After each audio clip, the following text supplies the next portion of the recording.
Hello， 大家好，我是正正。各位小伙伴们有没有看过牵线木偶？会不会觉得害怕呢？正正之前看过不少恐怖片，所以总感觉这种木偶是很可怕的，里面会藏着可怕的冤魂。不知道有没有小伙伴有同感，可以在弹幕里面告诉我。但其实今天正正要讲的这个生物，外形就是个牵线木偶，然而它的本体却是个骷髅。这木偶加骷髅的搭配，简直不要太恐怖了吧？又是一个恐怖又迷人的都市传说。那么感兴趣的小伙伴赶紧长按点赞3秒钟护体，和正正一起来看看这个木偶傀儡的背后到底蕴藏什么真相呢？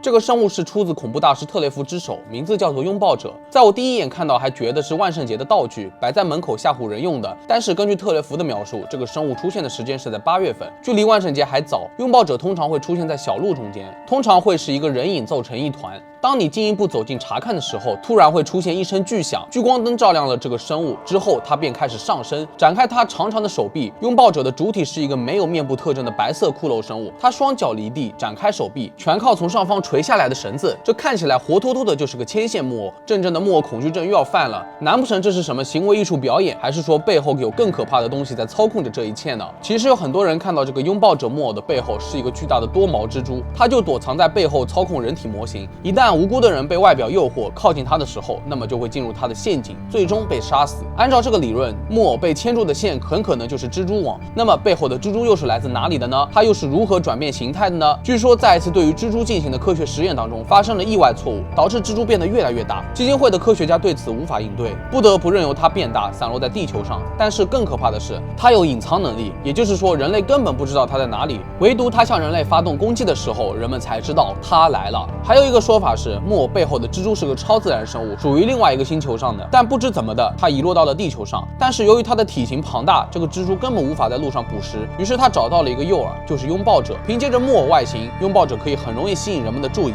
诱惑人们立足观看。拥抱者精通很多舞种，会表演出各种风格的舞蹈，他疯狂的舞姿让人流连忘返。但这可不是普通的舞蹈，它还有一种催眠的怪力，谁观看拥抱者的舞蹈表演就会失去理智，就像陷入了一阵魔咒，自发的走向木偶。说到这里，肯定有小伙伴要问，那人类有办法自救吗？催眠肯定需要一定的时间，如果反应很快，岂不是可以逃脱？那如果真的是这样的话，那也太小瞧他了吧。因为你一旦看到拥抱者的表演，你就会一直看下去，根本就没有回头的可能。而且你越是盯着他看，越是会被他所吸引。他背后的蜘蛛的目标也不仅仅是1-2个人，他体积庞大，需要的食物量也是巨大的，所以拥抱者会持续不断的表演，直到聚集更多的人，为蜘蛛准备更多的猎物。但其实在拥抱者跳舞的时候，人们光顾着沉浸在疯狂的舞蹈当中，没有人会注意到自己早就被薄如蝉翼的蜘蛛网所覆盖了，真的是名副其实的蛛丝马迹。这个蜘蛛网很薄，薄到即使被缠住了，也没有人会发现。一旦蜘蛛对猎物人数满足了，已经足够吃了，那么它就会指挥拥抱者去拥抱人群当中的某个人。一旦有人拥抱它，那么蜘蛛就会把它拉起来，顺着绳子把它拉回到它自己身上。然而这是个巨大的蜘蛛网，牵引会触发所有被蜘蛛附着的人，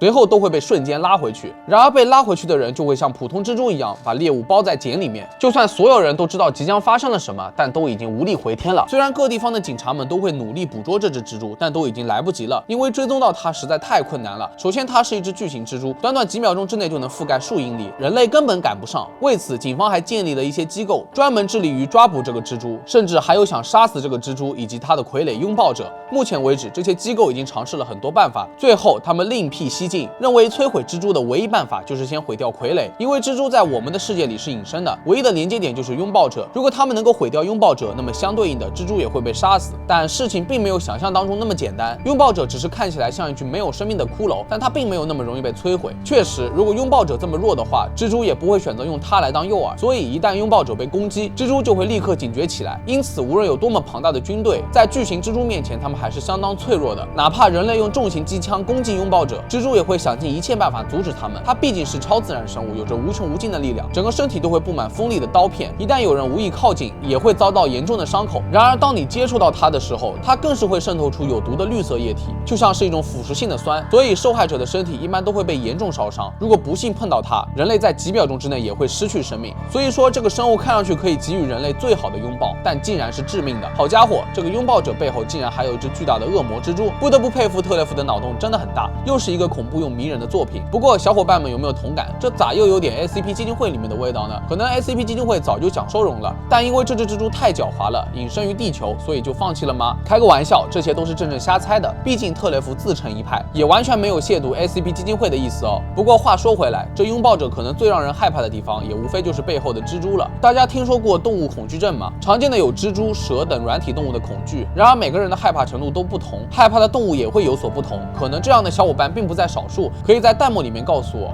还是那句话，消除恐惧的办法就是面对恐惧。加油吧，小伙伴们！不管遇到什么困难，都要微笑面对它。加油，奥利给！好了，本期视频到这里就结束了。如果你觉得这个视频做得不错的话，也别忘了点赞、收藏、加关注。我是镇长，我们下个视频再见吧。